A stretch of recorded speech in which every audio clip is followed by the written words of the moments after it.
What's out there? What creates the shadows in the corners or the creatures of the dark? Who are those on the other side? What do they have to say? This is the Gateway Podcast.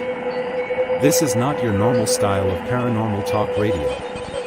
Brought to you live from United Public Radio Network, 107.7 FM New Orleans.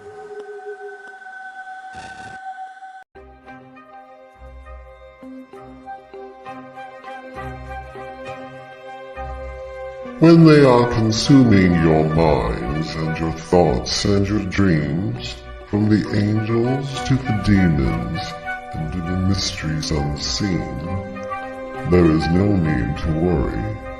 There is no need for dread.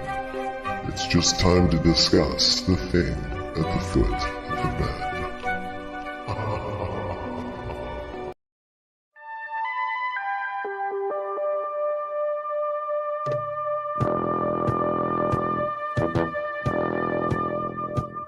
Tune in to UFO Undercover, Wednesdays at 8 p.m. Eastern, with your host, Joe Montaldo, right here on the Paranormal Radio Network.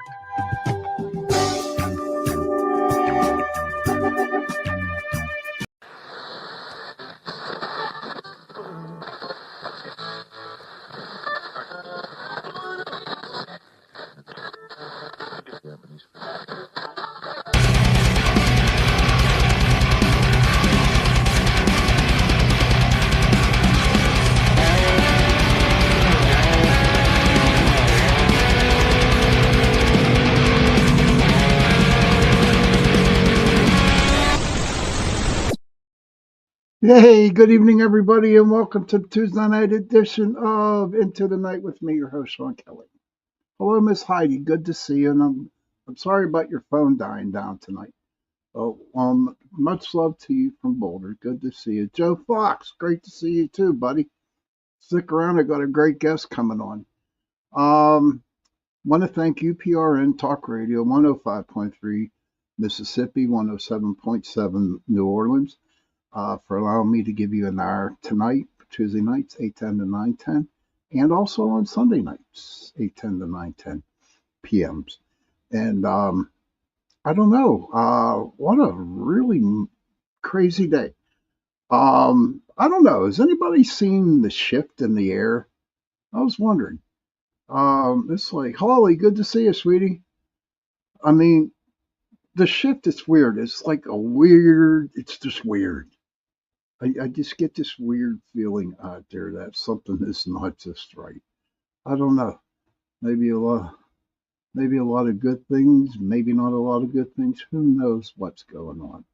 But before I introduce my guest tonight, remember, right after my show tonight at 9:10 p.m. Eastern, my friend C.L. Thomas, she will be having her show, the Gateway Podcast, right after me. So if you're not busy or not doing anything after my show, please stick around and listen to our show, because she has an awesome guest tonight. She's a great person, and just tune into our show. Give her a lot of love. Heidi says, I have felt a definite shift even in the skies. Yes. Joe Fox says there's word shift. You are right. Very uneasy feeling. It's an extremely uneasy feeling. But you know what? Here's the deal. We'll talk about that on another day, about tonight. I want to bring on my guest. So I met my guest tonight on the chat, which is here on UPRN Talk Radio on Saturday nights from 8:10 to 10:10 p.m. Eastern. Okay, it's me, Joe, Jay, and Michael, and every now and then Leah will pop on, and we just chat. We talk about what's going on, whatever's happening. It's not political. It's not UFO-ish. It's not UAP. We just talk. And Heidi listened to one time and is awesome. She loved it. A lot of people. Joe loved it. And Joe listens to CLs, and Heidi does too. So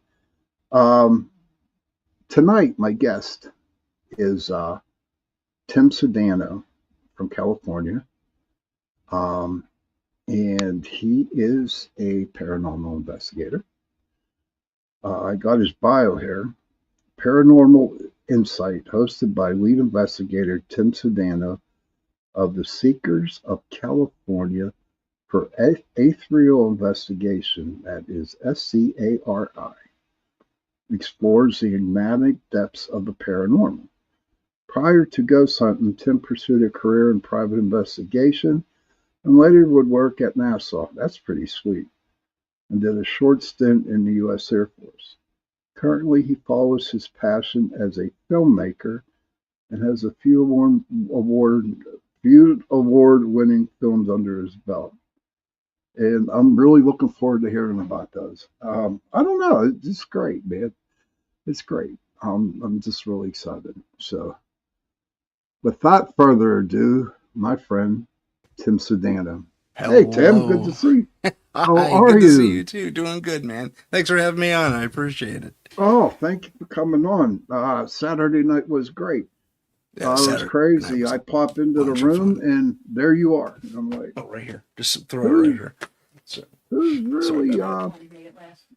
What's wrong? You okay here, dude? Oh no! I had to get a water thrown at me by someone else in the house. Okay. All right, getting stuff thrown from the gallery to you. But listen, tell the world about yourself. Oh, wow. Okay. Well, as far as the paranormal stuff goes, I started this started Scary in 2011, and excuse me, there was the first case we ever took on was based on a legend.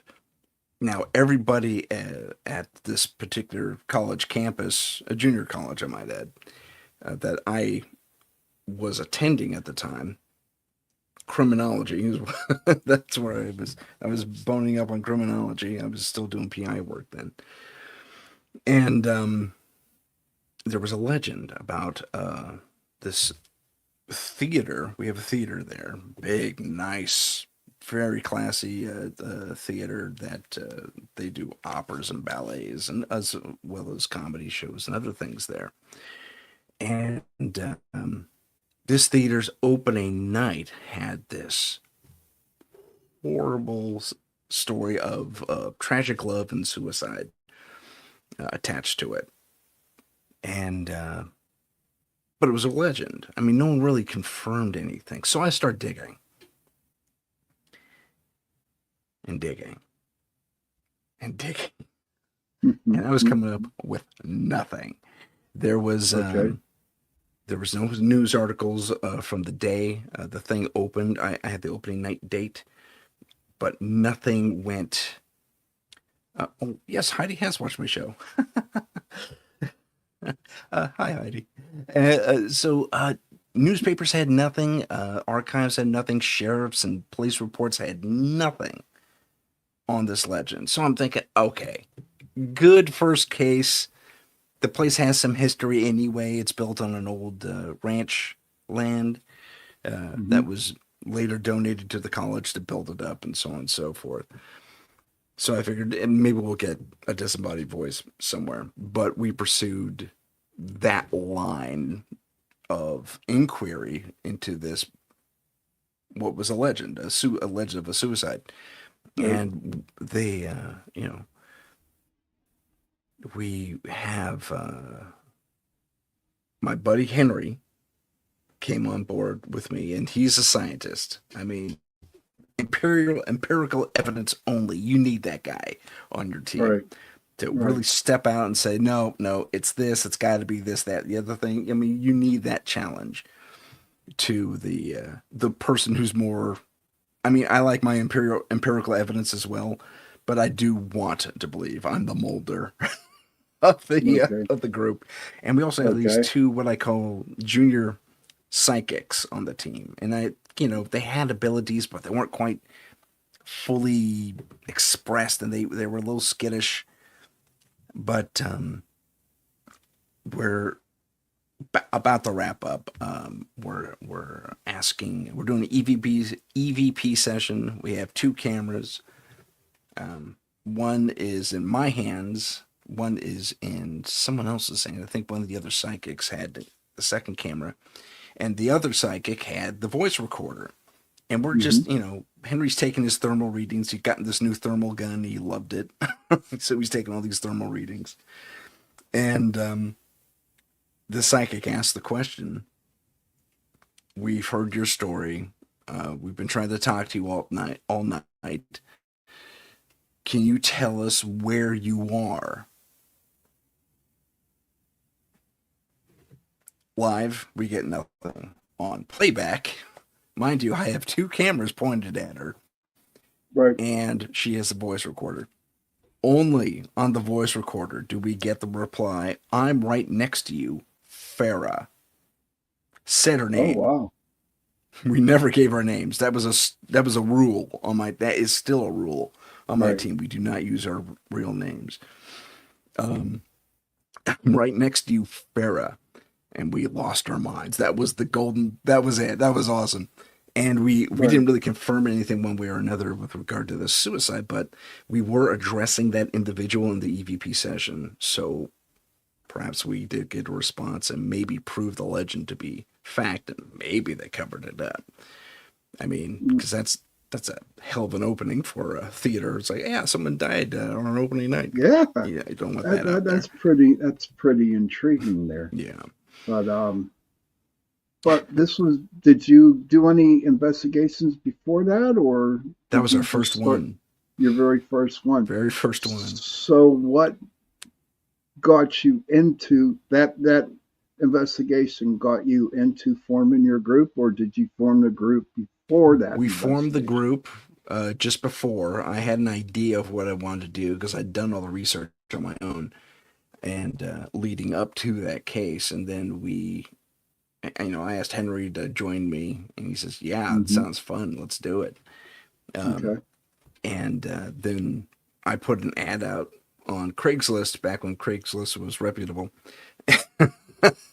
Right. I mean, I guess it still is, but we had a response from these 2 girls that worked together anyway in the whole psychic field thing, but they were beginners. They were just starting to understand their gifts. And I figured, well, okay, they can cut our teeth on this case at least, and we could probably bring them along for a few other things if they're available. Mm-hmm. So they that's kind of how the team was formed. We that was it. That was our first case. And we all got together the next day, did the evidence review, and we heard the voice, and we all freaked out. We dined on that forever. It was great. We loved it. I bet you were doing the Irish jig. Yeah. When Full on. When you saw that. Oh, my brother, Patrick Kelly. That's my brother. And he says, "You 2 look like brothers." Yeah. Kind of do. Thanks, brother. Kind of, yeah. That. He's got more hair than I do.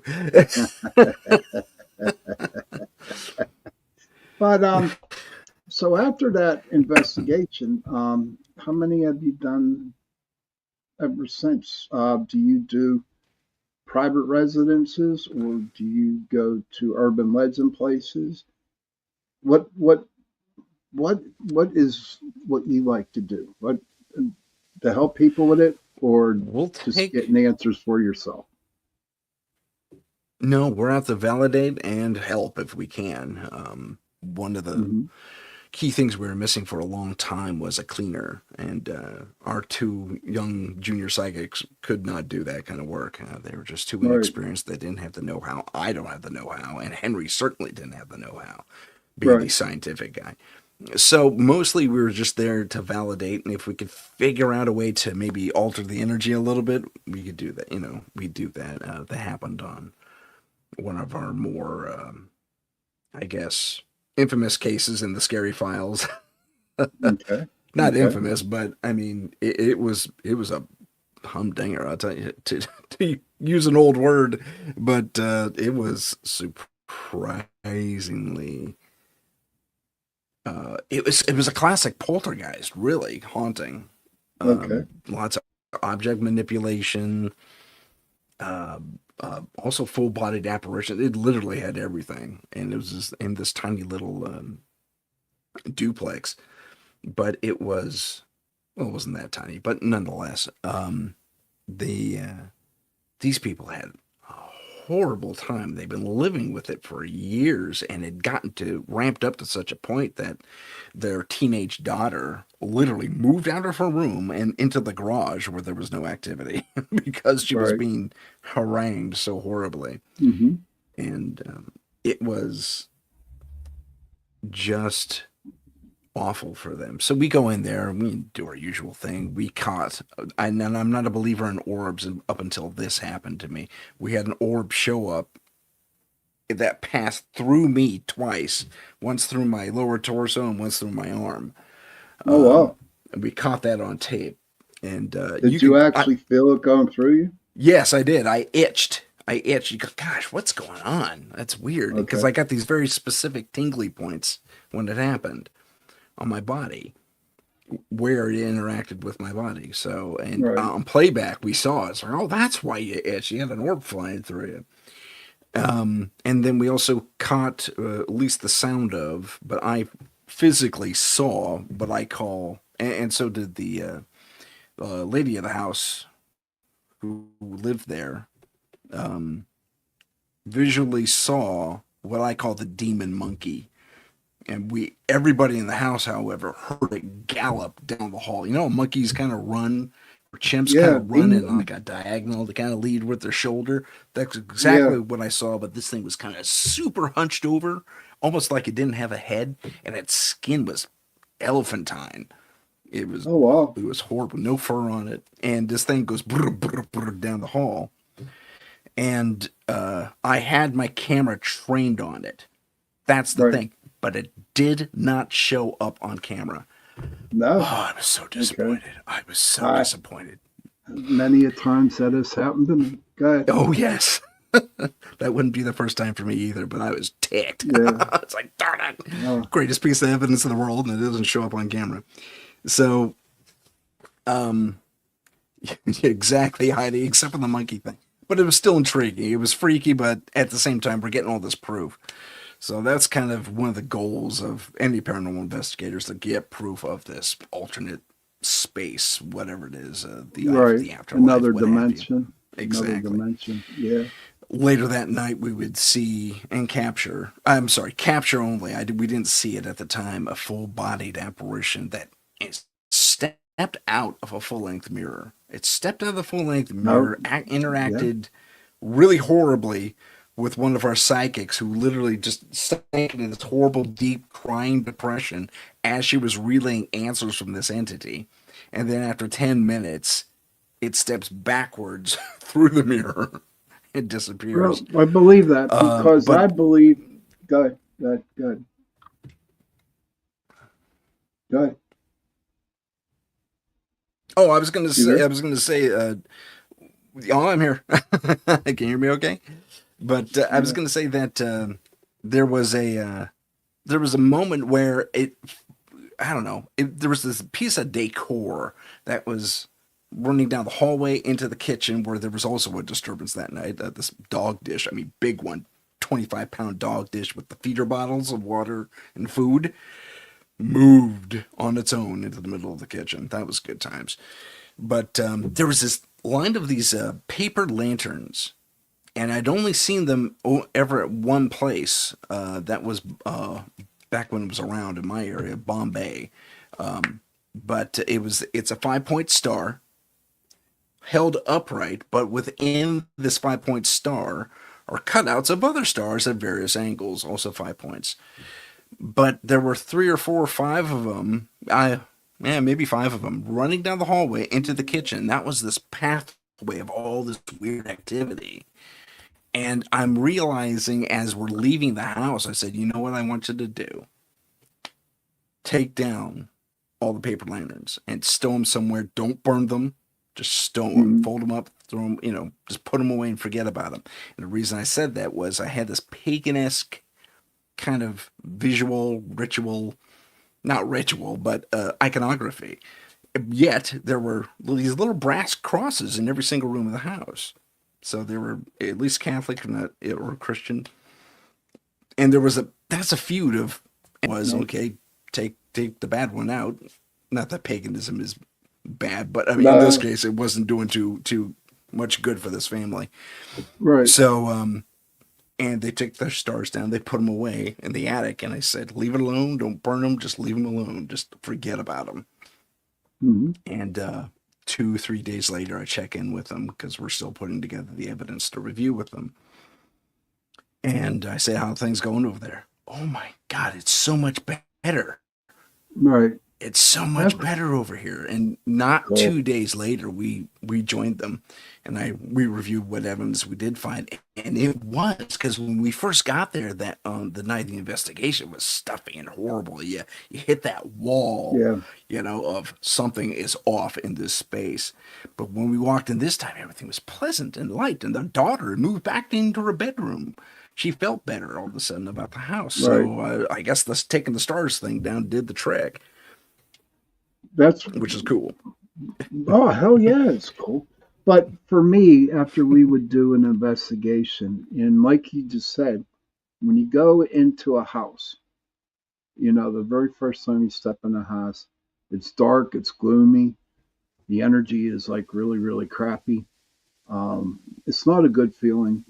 But at the end of the investigation, when I would clear the house, and come out of my meditation clearing, you could tell how nice and bright the rooms are when it comes to the light, and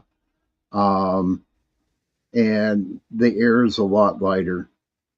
It's just a little bit more happiness in the houses, and I know exactly what you're talking about.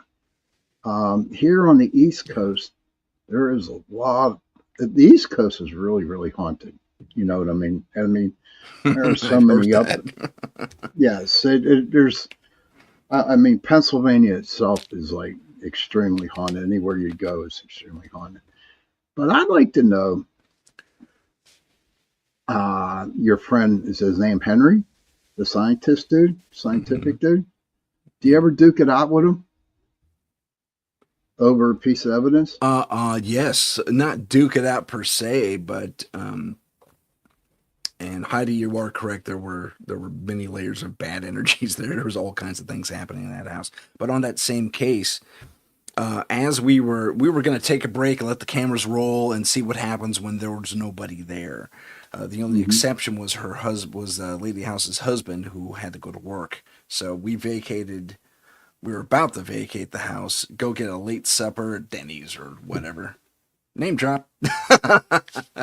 And that's all right. Free advertising. Free advertising. Yes. So we're about to step out, and the husband bursts out of the back room as groggy as he can be. He stumbles out, and his phone is going off, and it's this creepy, and it's a like later model flip phone, so it's kind of digital. It's on the edge of being a smartphone. We weren't quite there with phones yet, and I'm making this about like smartphones were just coming out, or they were about to just come out. So this is 2012, give or take, and he comes stumbling out and just playing this demented like a melting music box, bang, burn, burn, burn, right? Just discordant tones coming off this thing, and it's this alarm set for this arbitrary time at like something like 1 or 2:13 in the morning.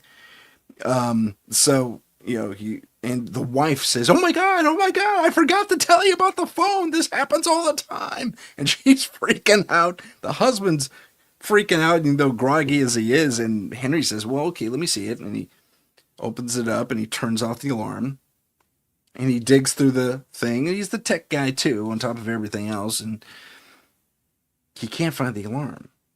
He says, "Did you set it arbitrarily on accident, maybe?" He says, "Nope, this happens all the time," the husband says. Oh, wow. So, okay.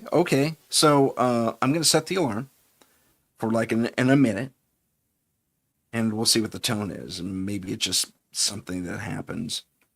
Right.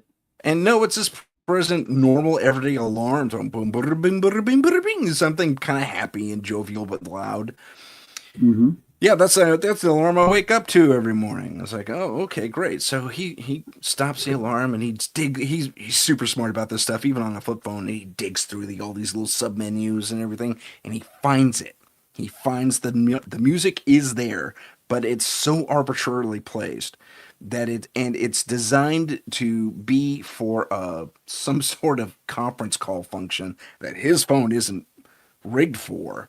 Like you can buy into it type of deal, but so he finds it and he plays it as a sample, and yeah, sure enough, that's the tone. And he stops and he says, "Gosh, that's weird." And he hands the phone back to the husband. He says, "I don't think it'll happen again," but it goes off right then again. So the husband just automatically hands it back to Henry. Henry checks it, turns it off, says, "Do you have another alarm you can use?" He says, "Yeah, I can use the clock radio in the other room." And I was like, "Okay, why did she use that one?" And takes out the battery. I believe it. Now, I'm not done. Almost there. It goes off again in Henry's hands. No battery. The battery's in his other hand, and it goes off again. Bang! Wow. That's craziness. He opens it up and he turns it off. And he tries to power it up to see if there's a residual charge in there or something like that, because that was his original idea. He let loose. I said, must have a residual charge or something. No, he couldn't make it go. But as soon as he claps it shut again, it turns off. I'll be dang. Nothing. That was cool. Thanks for sharing. We went back and forth on that for weeks after that case. It's like, dude, residual charges don't last that long without a battery. I mean, I bet. My friend River Rose came in, and hello, River. Matt Barron, good. Hey, my gosh, CL's in the house. Hey, CL, good to see you, buddy. Thanks for popping in. So Heidi is going to try and debunk that ASAP. Yeah, if you can figure out how how old was that film? It was a few years old by the time we had it, and that happened in 2012, I think. Mm-hmm. So, at least a 7 to 10-year-old phone, slightly more advanced than the old flip phone, but a flip phone nonetheless. I believe, I know my phones, and I've gone through many phones, and I've been investigating for a very long time, and my phones do get possessed. Okay, they really do. My phone calls different people at like 3 o'clock in the morning, without me even dialing the phone. Oh yeah, absolutely. And haunted butt dial kind of a deal. Oh my God, it's crazy, man. I get calls back from people at 4 o'clock in the morning. Did you just try to call me? Who are you? And I'm like, no, I said that my phone is haunted and I was sleeping, blah, blah, blah, blah, blah, blah. What's your favorite piece of equipment? Oh, I don't have one. I've been wanting to get one for a long time. Is it an SRS or an SLS camera? SL. Is it SLS? No, it's an SL. I know what it's used to stick figures. It's the one that comes with the Nintendo. Yeah. Another free plug. You're welcome. You see, CL says, "Oh my goodness, my last phone that finally died over the weekend did stuff like this too." Oh yeah. Heidi says, according to Google, I'm located on the East Coast often. Holy crap, Heidi! You should pop into Pennsylvania, man. Who knows where you're at on the East Coast? Ollie says my friend's phone always calls me, and I'm telling you, it's crazy. But listen, we're coming up on the first half of the show. We're gonna take a little 70-second break, and I'm gonna play a couple of intros from other shows that are on this program. And when we come back, we'll talk a little bit more. Okay. And on that note, sounds good. Let's take our 70-second break.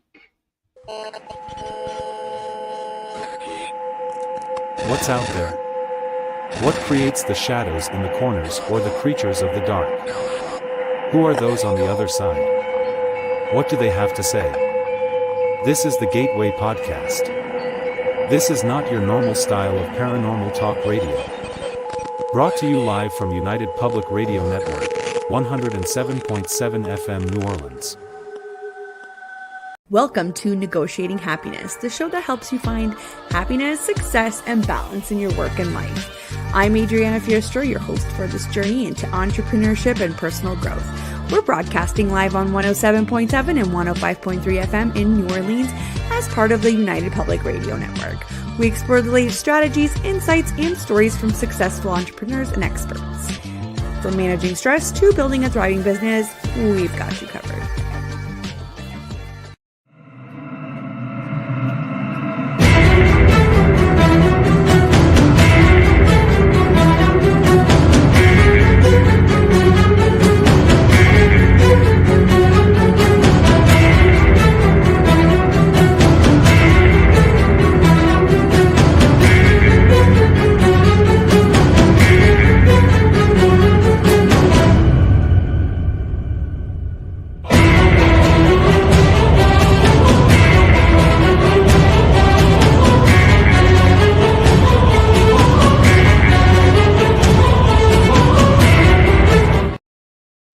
Hey everybody, welcome back to the second part of Into the Night with me, Sean Kelly, on UPRN Talk Radio, 107.7 New Orleans, 105.3 Mississippi. There we go, we got that right.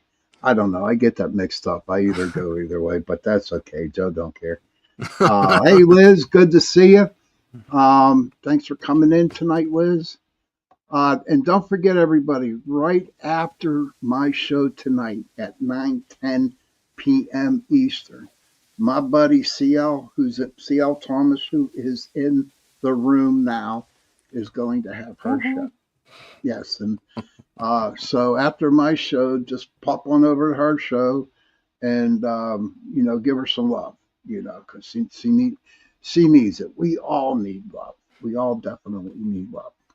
So back for the second part, my guest, Tim Sudano. He is a paranormal investigator. And what's the name of your group, sir? I forget.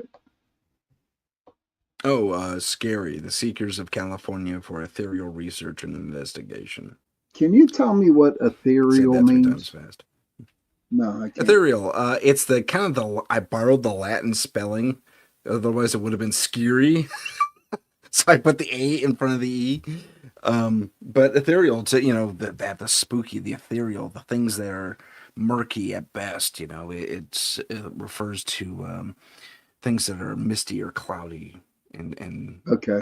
At least one of those definitions. So things just beyond That was an interesting name. Now I am going into your bio here. So you want to talk about your little career in private investigation, being a private investigator? Sure. Have you ever taken your skills from being a private investigator into paranormal investigating? My training in PI work actually goes pretty well hand in hand as an investigator, because you still have to ask the same questions: who, what, where, when, why, how, and right. What's the motive? What's this? What's ever? And, going from dealing with everyday living people to our dead friends, we'll say, Okay. you kind of delve into parapsychology a little bit with Right. these questions, and especially when you're talking to your clients, it's like, okay, who passed here? That type of thing. Did Right. people pass here? How old's the house? I mean, I have a list of like at least 30 questions I go through every time I do a case. So, Okay. Now, what's more easier? Seriously, this is a serious question. What's easier? okay. Investigating people or investigating spirits? I don't get as many answers as I like, but investigating spirits. Okay. Yeah. because real people get real messy really quick. Oh, I could not. I think private investigating is kind of cool to do, but you know what? I would rather have a lot of insurance put on me, doing that, because God only knows. I can just see it now. Someone pulling a gun on my ass or something like that. That wouldn't be. There was a cool. danger. Yeah, there was a danger of that doing surveillance and stuff like that. It Oh, I became bet more it and more was. of a problem as the years wore on, and I got out Right. at a really good time because it was starting to happen more and more and more to me, not to me, but to my fellow investigators out there. So, hmm Well, you know what? It gets with all the damn. Oh, Heidi says she'd rather deal with spirits too. Good girl. yeah, But you it's know pretty what? smart. If you think about it, all the animosity between the different paranormal groups out there now, even to this day. I mean, I Yeah. started back in 2006. I formed PPS, and it was terrible, man. It was like who could get the best evidence, who could do this better, who could do that better, become TAP's family member. Oh, You yeah. had to I become remember I that never, run. yeah, you know what? No, no, no, no. My name is Sean Kelly, and I do investigate, and I believe in what I want to believe. Right. But orbs do exist, They did. Well, yeah, I was convinced of Yes, that they do. hmm the hard way. Yeah. So it says here your passion is filmmaking. Like, Yeah. what kind of films do you do? I do narrative stuff typically, fiction. My go-tos are horror and sci-fi. I tend to add a little bit of tongue-in-cheek comedy to some of them. I'm kind of a corny guy anyway, as you probably figured out by now. No, But not at yeah, but all. that's in fact we No. just had we just won an award for our last film. So Oh, really? What was it about? it's called Blaney Tucker's Ghost. It's not out to the public yet. We're still in festival mode, so we're going to a couple more festivals. It should be out end of March, and Heidi's had a similar experience to me. That's cool. And hey Yeah. to Michelle. I didn't say that. I meant to say that earlier. But Yeah. Oh, Blaney yeah. There Tucker's she is. Ghost. Yeah, it's here. Uh, Uh, but Blaney Tucker's Ghost revolves around a paranormal investigator, and okay. she is out doing a particular. She goes to her favorite graveyard when she has nothing else to do, like she doesn't have a client or anything. So she goes to her favorite graveyard to pick up on something, and she discusses how she picked up orbs before and a phantom praying woman, and she's about to go into something else, and she stops, hmm and basically gave her character my one-man band rig, which is basically a modified tack vest. I have a camera on a pole that looks back at me, and I have a camera on my shoulder. Well, I gave her that rig as, to shoot the thing. Right. Right. And she stops, and we see her point of view, and there's this ghost of this young woman who just kind of ducks behind this gravestone. She goes charging 3 rows into this graveyard, checks behind the thing, no one's there, and she thinks she's oh god, I have a voice recorder. She has this little voice recorder on top of the camera. She activates it. She asks a question: who is the person here? Who did I just see? She plays it back live, or quasi live, and she gets a response. And it is finding out what this ghost says. She figures out this ghost says Blaney Tucker, and that kind of launches her into the rest of the story, finding out who Blaney Tucker is. Why is Blaney Tucker talking to her? What's going on with Blaney Tucker? And she gets embroiled in this cold case of a serial killer. There was a serial killer way back in like 20 years earlier. Not way back, but 20 years earlier, and one of the victims never showed up, and that victim was Blaney Tucker. Oh, wow, man. That's cool. So- I have a cousin. Who does his own films, but I'm not really allowed to talk about them, so I'm not, because no, they're up for some major awards. It is, Oh, and good, I have to good, be, good. yeah, major awards. And I'm proud of him. In the movie that's up for the major awards, he interviewed me for 3 hours one day, and it's Oh, about awesome. what I did as a paranormal investigator. And I, I I'm just so proud of that young man. I just am, and Awesome. I really cannot wait for it to do what it's hopefully get there where it needs to be. Um, but I would like to ask you, and I ask everybody this question that's a paranormal investigator, okay, Sure. that I have on my show. Do you believe paranormal? It's interesting. You asked me the question and everything got garbled in my ear. Can I ask you to ask it again, please? They don't want Yeah, you to ask the question. yeah, it's really weird because my internet's going bananas here. Um, and I didn't say nothing. Usually, Big Brother watches my show. He really does. He does. No lie. Yeah, yeah, yeah. I But believe it. I believe it. I'd like to know, what do you believe? What do you think, or do you believe in paranormal unity? Oh, yeah. I absolutely. I have a Okay. theory called the paranormal M theory that unites a lot of weird paranormal stuff. Um, Okay. um, I talked about it on my show. I didn't know if it had another name or not, but I guess I'm the first one to think of it. But yeah, there's a lot of strange relationships throughout not only history but within the paranormal world itself, and there's a lot of connectivity, a lot of connectivity. So I find, yeah, I do believe in the unity, Do absolutely. you kind of like duke it out with other paranormal groups out there in California? Um, it's not that volatile out here. No. We've exchanged cases over time. It's like, hey, I can't Come handle to this. the They're East way out in Coast.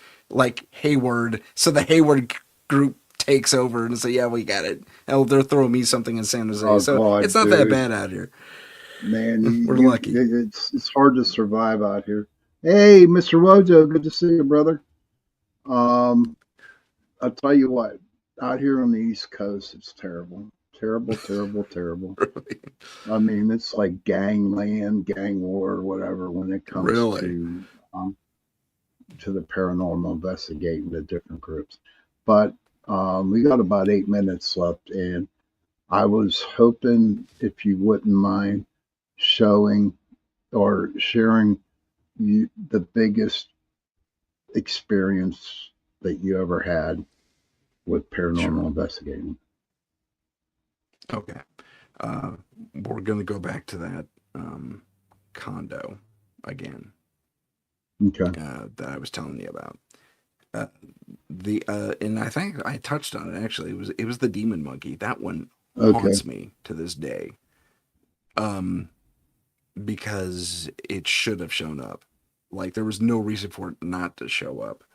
It should have shown up. I had the camera pointed right at the hall. You could hear it on the camera, running down the hallway. Uh, Me and the lady of the house saw it with our own eyes, Right. and I was ticked that it didn't show up. But at the same time, I was flabbergasted. It's like, what happened? I mean, where is this thing in the spectrum that it doesn't show up on infrared? So I was flabbergasted. That's the one that still lives rent free in my brain, just trying to figure out Right. what Right. happened. Right. Right. Um, and any other ones that you know of that can come to the monkey bit? That can. Thank you, Joe. I appreciate that. Yeah, Um, Joe's my boy. yeah, there was a one of the last cases we had with Henry. Henry passed, I should say. I should mention Okay. that Henry passed in 2021. My Not from condolences. COVID. I should add from other issues. But he and I had brought our new psychic at the time, JJ Rose. You may have heard of her out there somewhere. And we brought her on for the first time, and the case we bring her in on is, we throw her into the deep end because this case has to deal with reformed saint worshipers. Okay. To the point that, well, I wouldn't even say worshiper, definitely victims of that occult thing. I mean, the darker places, and right out of the movies. This girl's story is right out of a film script somewhere, but we looked it up, we verified it. This did happen. So she is Midwest somewhere, and kind of a lonely girl, and this is the tail end of high school for her, or is it the middle? Maybe she was a sophomore, then I think of it. And another new girl shows up at her school and kind of befriends her right away, and they hang out, and then she says, "You should come hang out with me and my friends. We have a nice close-knit group, and I think you'd really get along there." Well, this close-knit group ended up being a bunch of Satanists, although they laid out a really, really affable, friendly front for this girl. And she bought it hook, line, and sinker. And one day they said, "Listen, we have a special club, and we want you to be a part of it. And there's a little tiny, it's silly, there's a little silly ritual," their words. "And, just do it real quick, and then you can be part of our group, and like official, and it'd be really cool." And she's all for it. She, again, lonely girl. And she's all for it. She goes for it. And they dress her in this Halloween, she described it as one of those white princess Halloween things you get during Halloween time. There's one of those costumes. And they take her down to the basement. And they say, "Okay, so we're going to tie you to this table. This is totally just ritual. It's not real. Don't worry about it." Okay. And they lay her on this table, and they tie her at the four corners, wrists and ankles. And she says, and we're gonna say a bunch of mumbo jumbo. It's all cool. Don't worry about the black robes. It's fun. It's fine. Nothing's gonna happen. Man, were they lying? They start saying things what she can only determine to be Latin, maybe Aramaic, but she said it was something like Latin. And they do a ritual over her, and their leader comes across with this, I think it's, and I forget the other name for it. I know it as a Chris knife. It's that wavy blade knife. Yeah. Well, it's high overhead. It's about to plunge this thing into her chest. And she's getting scared at this point. And she says, "I don't want to do this anymore. It's okay. It's okay. It's okay." Is all they keep saying to her. And bam! The door gets kicked into the basement. It's the sheriffs. They've been watching this group for a while, and they save her butt at the last minute. And the metal, the knife, when it falls, because the guy freaks, hands on the head and the whole thing. When she knew she escaped death narrowly when the blade hits the ground and it rings with metal. So, that's crazy, man. Anyway, so something was either supposed to be attached to her or take over her body. That's the guess. Okay. Because she brought something with her out here to my neck of the woods, and was that's terrorizing crazy. These kids. And hey, Mr. Newsom, that's crazy, man. Yeah, it's nuts. So hey, we got a go ahead. We got about a minute left. Go ahead. Groovy. Oh, we do have a minute left. Okay. Yeah, I'll let you about take a minute. Over. I'll let you go 2 minutes. Okay. Okay. Where can people find you? I can be found on Instagram at paranormal.insight, or I'm on YouTube at paranormal_insight. Because continuity is stupid. No, I just couldn't make it work.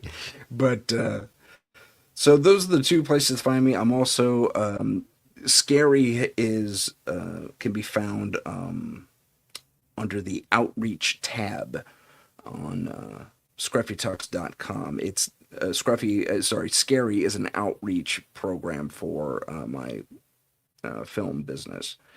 Okay. And it's a rare outreach program too, so it seems a little silly, but it also gives us a little more credence in the debunking realm, because I get asked all the time. People send me sound files, people send me video files. Is this fake? And with AI being what it is, it's a little harder and harder every time to say, yeah, maybe. So absolutely. Joe says I couldn't do what you guys do. No. Heidi says that as well. Thank you, Sean and Tim. Yeah, Joe. Now I'll get you out there, dude. It's not as bad as what you think. Yeah. But listen, we got to go, sir. Thank you very much for coming on tonight. Everybody, don't forget, Miss C.L. Thomas, her show comes on at 9:10, right after mine. So please, if you can, go over to her show and watch and listen and, and give her all the support in the world, man. We all need support in this world. That's right. Children, if you can, please go to your parents, give them a hug, tell them that you love them. Yeah. And parents, please go to your children. Go to your children and give them a hug and tell them that you love them. And if you have no parents and if you have no children, find somebody, give them a hug and tell them that you love them.